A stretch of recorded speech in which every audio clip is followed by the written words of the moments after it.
Наша лекция «Кашель. Классификация кашля».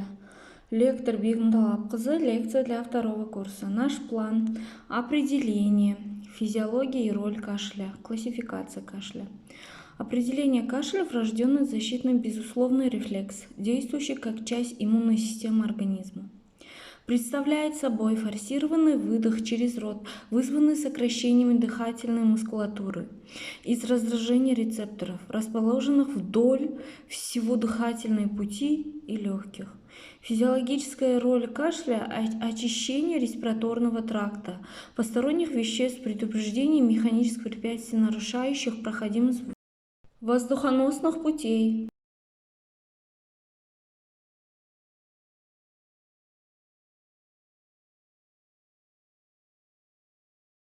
Классификация кашля по локализации патологического очага делится на три: нейрогенный, рефлексогенный кашель, связанный с рецепцией органов дыхания.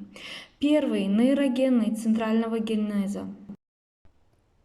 Причины в психосоматических нарушениях ЦНС, психоневрологические или органические поражения. К примеру, при опухолях головного мозга, истерии, синдроме Туретта и так далее, вследствие которых возникают патологические очаги возбуждения или патологические рефлекторные дуги в подкорковых и проводящих структурах, отвечающих за кашлевой рефлекс. Сюда же относятся симулятивный кашель и воздействие некоторых психоактивных веществ.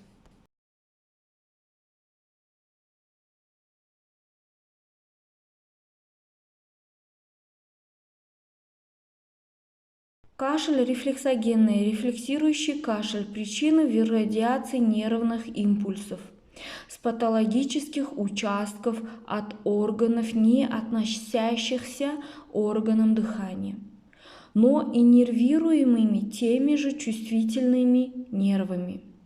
Среди них могут быть наружный слуховой проход, барабанная перепонка, гортаноглотка, пищевод, диафрагма, удары в области солнечного сплетения, перикард.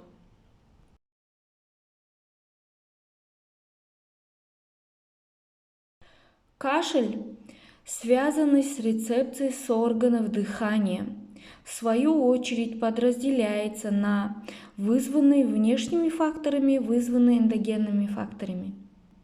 Эта часть делится на две: связанные с патологией органов дыхания и связанные с патологией других органов дыхания и систем. Кашель, вызванный внешними факторами. Это может быть инородное тело в дыхательных путях, захлебывание жидкостями при поперхивании или утоплении, вдыхание раздражающих или повреждающих слизистую пыли, газов и паров, в том числе дыма при курении, продуктов горения в пожарах, стернитов, аллергенов, кровотечений в просвет дыхательных путей при травмах и так далее.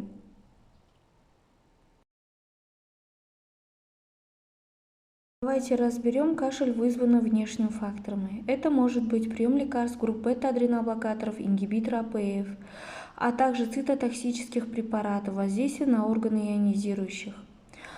Эндогенные факторы: бронхиальная астма, бронхоэктатическая болезнь, опухоли органов дыхания, аскоридоз. Продолжаем. Легочная гипертензия, легочное кровотечение при заболеваниях органов дыхания или при эктопии эндометрия в органах дыхания. Острые и хронические риниты, синуситы, фарингиты, ларингиты, трахеиты, бронхиты, пневмонии, плевриты инфекционного, неинфекционного генеза. Это все эндогенный кашель, да, мы говорим. То есть это внутри поражение идет легких, да?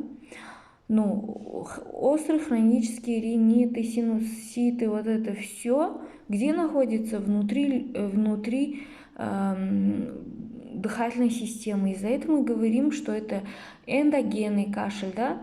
То есть какой-то патологический процесс происходит внутри дыхательных системы. Из-за этого начинается кашель. Так, следующее.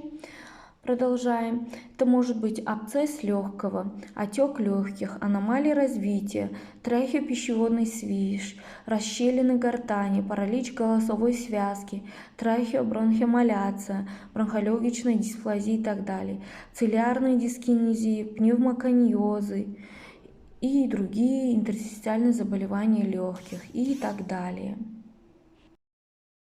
Давайте теперь разберем эндогенный кашель, связанный с патологией других органов и систем.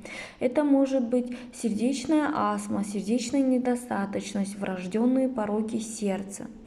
То есть при этих заболеваниях тоже могут возникнуть кашель. Это опухоли соседних органов, сдавливающих или прорастающих в стенку и просвет дыхательных путей, аспирации и гастроэзофагальная рефлюксная болезнь. А также это могут быть кровотечения в просвет дыхательных путей при нарушениях свертываемости крови и патологиях кровеносных сосудов, гемосидероз, муковисцидоз, саркоидоз и так далее.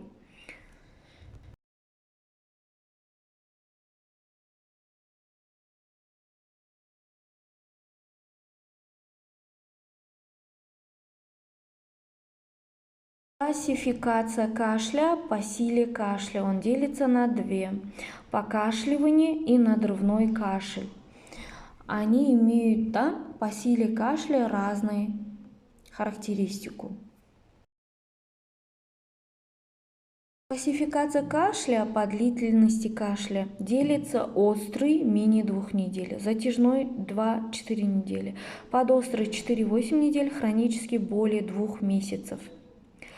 Классификация кашля по тембру кашля делится: короткий и осторожный кашель, лающий кашель, сиплый кашель, звонкий грудной кашель, приглушенный кашель, беззвучный кашель.